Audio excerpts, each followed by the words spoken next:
Hello everyone, and welcome back to Sun Moon Audiobook, the channel where we share wisdom and inspiring book journeys to help you grow and develop your best self, inside and out. Beneath the endless sky, the earth has always carried our footsteps as if it remembers each one, yet says nothing. We walk upon it with the weight of stories older than memory, our shadows stretching behind us into a time we will never fully know. Sometimes, late at night, you might feel it, that quiet pull toward understanding where we came from and why we are here. It's not a question you ask out loud. It's a pulse beneath your skin, the echo of something ancient. This is the space where Yuval Noah Harari begins, not with the noise of history, but with the stillness of deep time, with the fragile thread of humanity stretching back through millennia. Harari is not merely a historian. He is a weaver of worlds, one who takes the loose strands of anthropology, biology, and culture and binds them into a tapestry where every human life is a stitch. His voice does not shout facts. It invites you to walk slowly beside him, to feel the ground shift under your feet as he reveals how our species came to be not just as a collection of bones and DNA, but as dreamers, storytellers, and builders of meaning. He is that rare kind of guide who can stand on the cliff edge of the past and point, not only to where we have been, but to what it means for the path ahead. In the beginning, there were many kinds of humans. Not the neat, singular story you may have learned, but a crowd of cousins scattered across the continents: Homo erectus, Homo neanderthalensis, Homo floresiensis, and others whose names have faded. For most of history, we were not alone. But somehow, one can dour kind, Homo sapiens learned a way of seeing that would outlast all others. It wasn't strength. It wasn't speed. It was the strange, fragile magic of the mind. Around 70,000 years ago, something happened. Harari calls it the cognitive revolution, but that phrase hardly captures the intimacy of it. Imagine a night when a small group of humans huddled around a fire, and for the first time, they told a story that none of them could touch or see, story about spirits in the trees, or a hunt that had yet to come, or ancestors watching from the stars. That night, something invisible was born, the ability to believe in things that do not exist. And with that, the world began to bend to our imagination. This is the first great turning in Harari's telling, the moment we stopped being just another animal and became the animal that dreams aloud. Through this dreaming, we could cooperate in numbers beyond the reach of biology. Ants can work together, yes, but only with those genetically bound to them. Chimpanzees can form alliances, but they fracture beyond a certain size. Humans? We could imagine myths, gods, laws, and nations' fictions that allowed thousands, even millions, to move as one. Every religion, every company, every country is built on this invisible scaffolding of shared belief. And it is here that Harari's voice carries a quiet warning. These fictions are both our strength and our danger. They allow us to build empires and heal strangers, but they also allow us to kill in the name of something that exists only in the mind. You, who are listening right now, live inside more than one of these imagined orders. The money in your wallet, the passport in your drawer, the laws that protect you, they are all agreements, held in place by the collective faith of billions. And if that faith shifted, they would dissolve like smoke. As the centuries passed, these imagined orders grew more complex. Our ancestors crossed oceans, climbed mountains, and settled continents. We became farmers, and this, Harari says, was perhaps the most dangerous bargain we ever struck. Before agriculture, we were wanderers. We ate a varied diet, worked fewer hours, and adapted quickly to change. But then we planted seeds. We tamed wheat and rice, and in return, they tamed us. We built villages, then cities, and in the process, we traded freedom for stability, health for population growth. Harari calls it history's biggest fraud. We didn't domesticate plants, they domesticated us. And yet, we stayed, generation after generation, bound by the rhythm of planting and harvest, our bodies bent to the will of the field. It is easy to look back and think it was inevitable, but Harari's telling makes you feel the weight of the choice, even if it was never truly conscious. There is a kind of poetry in how he traces this arco, our desire for certainty, led us into walls and boundaries, and how those same boundaries shaped the rest of our history. And so the walls rose higher, not only around our fields but around our minds. The agricultural revolution bound us to the seasons, but it also bound us to each other in ways we could not have imagined before. Villages swelled into towns, and towns into cities, each one a web of obligations, debts, loyalties, and fears. The grains we cultivated demanded predictability, stable borders, enforced rules. A class of people who would organize the many so that the harvest could be gathered. And with that came kings, priests, scribes, and soldiers. Harari speaks of this as a slow tightening of a net, one that gave order but at the cost of freedom. The myths that once danced like firelight in the darkness became codified, etched into stone, turned into laws and commandments that could no longer be easily reimagined. And yet those same myths, those shared beliefs, gave us a common identity. They told us who we were, who we belonged to, and who stood outside our walls. This was the birth of culture, but also the birth of separation. We learned to think in terms of us and them. Our cooperation could stretch far, but not without borders drawn in our minds and, eventually, in blood. As we settled, we multiplied. Populations surged because farming could feed more mouths, even if it fed them less well than the very diets of our foraging past. And more people meant more complexity, markets for trade, bureaucracies for management, armies for defense or conquest. Writing emerged as a technology to keep track of goods, taxes, and treaties, but soon it became something more, an external memory, a way to preserve the voice across generations. Harari lingers on the idea that writing didn't spring into existence to tell stories of love or beauty. It was born to serve accountants and administrators. Yet once unleashed, it became the vessel for every kind of thought, from the mundane to the divine.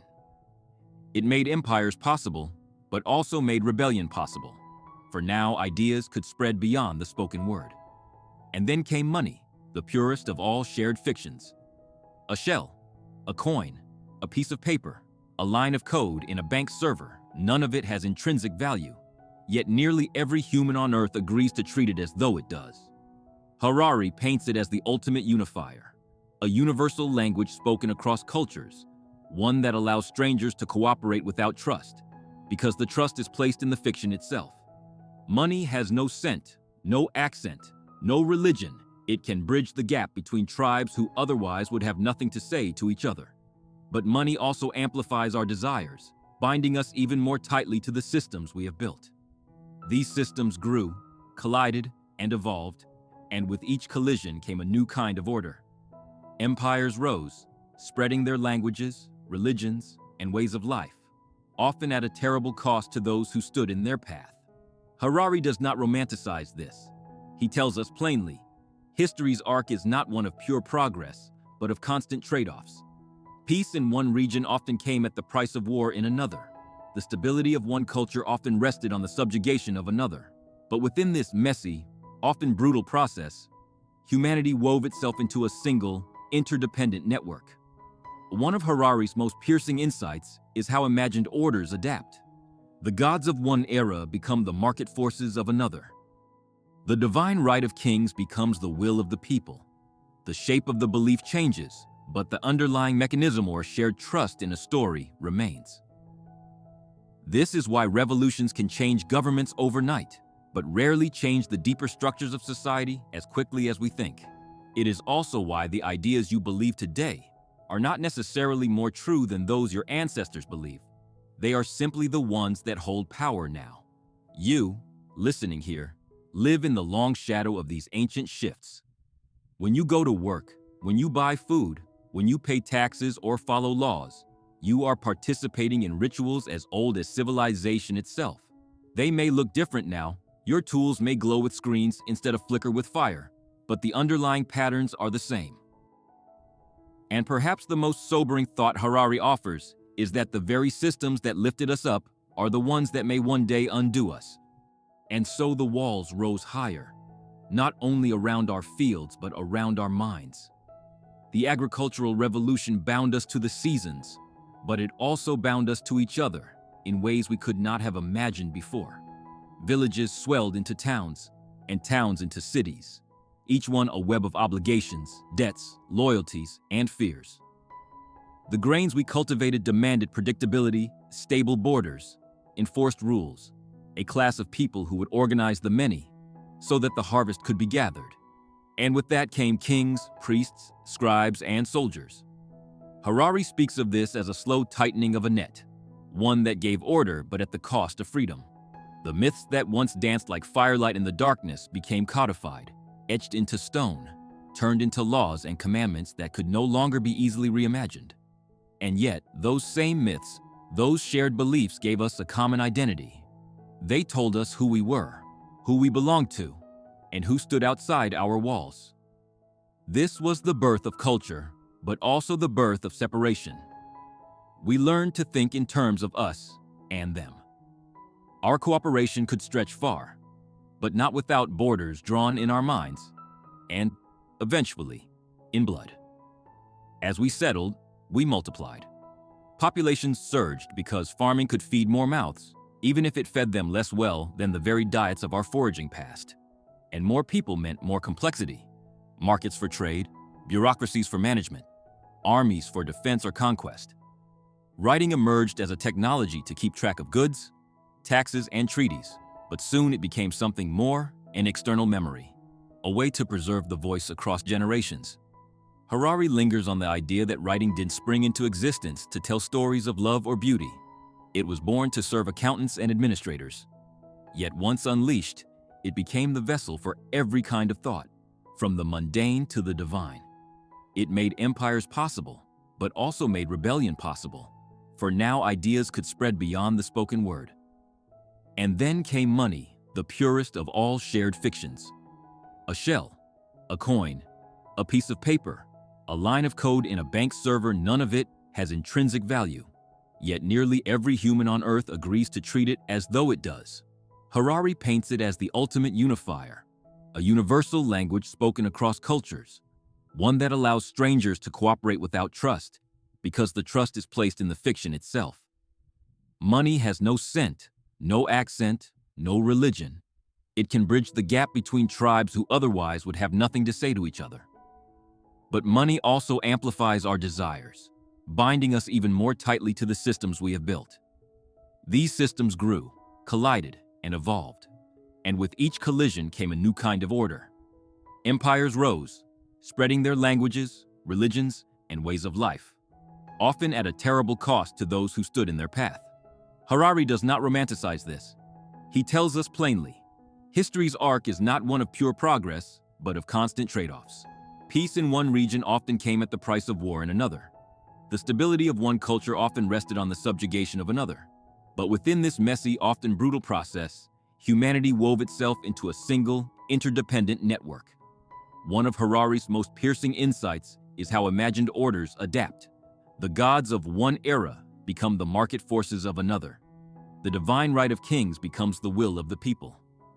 The shape of the belief changes, but the underlying mechanism or shared trust in a story remains.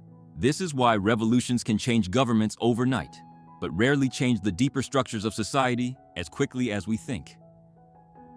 It is also why the ideas you believe today are not necessarily more true than those your ancestors believed. They are simply the ones that hold power now. You, listening here, live in the long shadow of these ancient shifts. When you go to work, when you buy food, when you pay taxes or follow laws, you are participating in rituals as old as civilization itself. They may look different now. Your tools may glow with screens instead of flicker with fire, but the underlying patterns are the same. And perhaps the most sobering thought Harari offers is that the very systems that lifted us up are the ones that may one day undo us. And yet, for all the weight of these systems, there came another turning point. One that would scatter the seeds of transformation far beyond what our ancestors could imagine, the scientific revolution. Harari frames it not as a single event, but as a shift in the human soul. For most of history, our questions about the world were answered by tradition, by authority, by stories passed down from the elders. The idea that you could admit ignorance and then seek truth through observation was radical, almost dangerous. But sometime in the last 5 centuries, humanity made a quiet, collective confession. We did not know everything, and that was not a weakness, it was an opportunity. The moment we embraced our ignorance, curiosity became a force more powerful than any empire. We began to map the stars, dissect the human body, measure the speed of light, and explore the laws of motion. The world was no longer simply given to us. It became a puzzle we could solve. And with each piece we fit into place, our confidence grew. But Harari is careful to show how science did not rise alone. It was entwined with empire and capitalism, each feeding the other in a loop of exploration, conquest, and profit. The great voyages of discovery were as much about spices, silver, and slaves as they were about knowledge. Wealth financed research, and research produced technologies that fueled more wealth. The compass and the printing press, the steam engine and the telegraph. They were all born in this dance of curiosity and ambition. And yet, in this restless seeking, humanity unlocked powers it could not always control. The Industrial Revolution, that roaring child of science and capital, transformed not only how we worked, but who we were. Factories replaced fields, cities swelled beyond recognition, and time itself became a commodity to be measured, scheduled, and sold.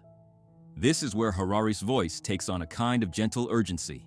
He speaks of the unprecedented acceleration of human life, how in just a few centuries we leapt from the horse-drawn cart to the jet engine, from handwritten letters to instantaneous messages across the globe. And yet, for all this speed, our hearts and minds are still wired for the pace of the savannah. We were built to scan horizons for predators, to spend long afternoons in the slow rhythm of hunting and gathering. Now, we navigate a torrent of information, a constant hum of demands, a marketplace that never sleeps. The dissonance between our biology and our technology is one of the central tensions of modern life. In his telling, this tension is not purely tragic, it is also the wellspring of our creativity. Humans have always been adapters. We shape our tools, and they shape us. The printing press shaped the Enlightenment. The radio shaped the 20th century. The internet is shaping us now, bending our attention, expanding our reach, rewriting the possibilities of identity, community, and power. Harari urges us to see that we are living through another revolution, one as significant as the agricultural or industrial shifts, but far less predictable. Artificial intelligence, genetic engineering, and biotechnology are no longer distant dreams. They are tools already in our hands. And the question is no longer whether we can wield them, but whether we should. And here, somewhere in the middle of Harari's sweeping history, I remember standing on a quiet street one winter night, watching snow fall in the glow of a street lamp. The world felt impossibly still, and yet I knew that somewhere, satellites were passing overhead. Data was streaming through invisible networks, and entire markets were rising and falling without pause. In that moment, the weight of human history felt both crushing and liberating, crushing in its enormity, liberating in the reminder that we are part of something vast, a story still being written. The story, though, is not without risk, for just as our myths once united us to build cities and cross oceans, our technologies can unite us in ways that carry both promise and peril. Harari warns that the pace of change now outstrips our ability to adapt ethically. We may be able to edit the genes of a child before it is born, but can we agree on what kind of child should be born? We may be able to create machines that think, but can we decide what they should think about and for whose benefit? The questions are no longer just about survival. They are about meaning, identity, and the boundaries of what it means to be human. You, who are listening right now, are living in a moment that future historians will study as we study the birth of writing or the spread of agriculture.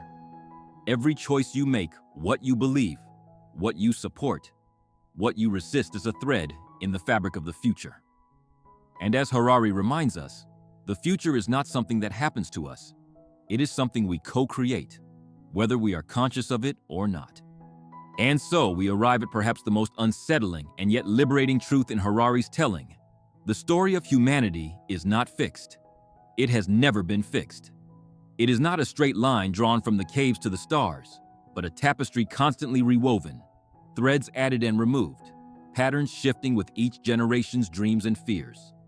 For much of our history, we told ourselves that we were moving towards some final destination, that there was a clear arc, whether it was the kingdom of heaven, the triumph of reason, or the inevitable march of progress. But Harari strips away these comforting illusions to show that our future is not written in stone.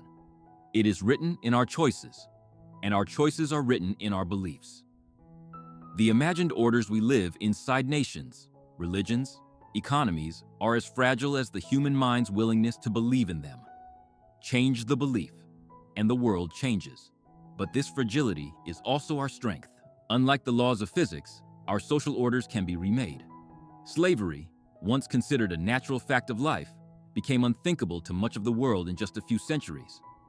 The rights of women, once denied in almost every society, are now recognized in ways our ancestors could not have conceived. These transformations remind us that our imagined worlds can bend toward justice if we are willing to imagine them differently. Harari's gift is to show us that the same storytelling that built empires can also dismantle them, that the same myths that chain us can be reshaped into tools of liberation. And yet, there is a paradox at the heart of this freedom. The more power we have to shape the world, the greater the responsibility we bear for its shape. In earlier times, our reach was limited by the slow pace of travel, the fragility of communication, the constraints of simple tools. Today, a decision made in one corner of the globe can ripple instantly across oceans. A policy, a purchase, a post on a screen, it all feeds into systems that bind billions of lives. The world is smaller now, but the weight of our actions is heavier than ever. Harari leads us gently to a question that hovers like a shadow over the entire narrative. What do we want to become? For thousands of years, survival was our central concern, finding food, shelter, safety. But now, in much of the world, survival is not the only goal. We stand on the brink of being able to redesign life itself, to extend it, to enhance it, perhaps even to transcend it. And this is where Harari leaves the realm of history and steps into philosophy. If we gain godlike power, will we use it with wisdom? Or will we carry forward the same ancient biases and hungers that have driven us since the first sparks of fire lit up the darkness? There is no easy answer. The myths of the past will not guide us through the dilemmas of the future. We will need new stories, stories that can hold the complexity of our power, that can unite us without erasing our differences, that can inspire us to protect what is fragile and sacred even as we reshape what is possible. And perhaps most importantly, we will need stories that remind us of our own smallness in the face of the vast, unknowable sweep of time. Harari often returns to this humbling perspective. Homo sapiens is just one branch of the tree of life, one moment in the history of the cosmos. We may shape the earth for now, but the earth will outlast us. The stars will outlast us. In that truth lies both a warning and a kind of peace. You, who are still here with me, listening, may feel the weight of all this and wonder what it means for your own life. You are not an emperor or a scientist at the edge of discovery. You may not command armies or invent machines, but you are a storyteller, even if you don't call yourself one. Every choice you make, how you speak, how you treat others, what you create, what you destroy is part of the human story. And in the quiet moments, when you feel small or powerless, remember this. Stories have always been our greatest technology, and the smallest voice can change the largest world if it speaks the right truth at the right time. And here, as Harari draws the threads together, the story of Sapiens becomes not just a sweeping history, but a mirror. It reflects the way we, as individuals, carry the same patterns that humanity has carried for millennia. We are gatherers of ideas as much as our ancestors were gatherers of berries, always scanning for what might nourish us, what might keep us alive a little longer. We are hunters of opportunity, predators of meaning, shaping and reshaping our lives to survive in landscapes that are now made of cities, screens, and systems instead of forests and plains.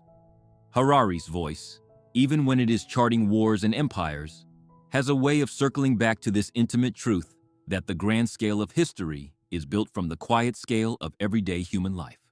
The battles of nations are echoes of the battles within ourselves. Fear and hope, greed and generosity, belonging and exclusion.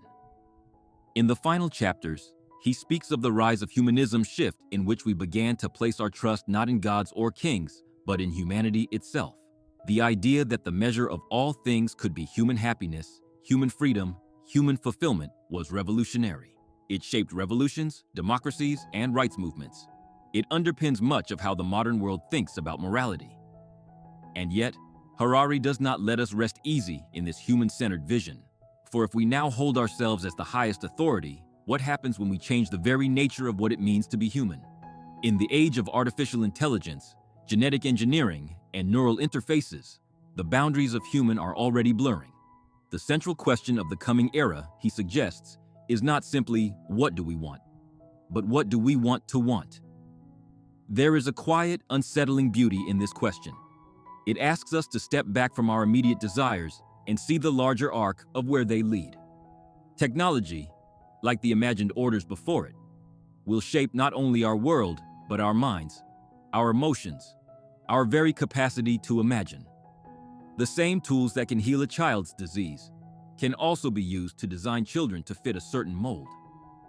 The same networks that can unite strangers in compassion can also spread hatred with unprecedented speed. The future is not a fixed road. It is a branching river, and each choice sends the current in a different direction. Harari's history reminds us that we have faced such turning points before, though never on this scale. The agricultural revolution bound us to the land and reshaped our bodies and societies. The scientific revolution rewired our understanding of reality and gave us tools to alter it.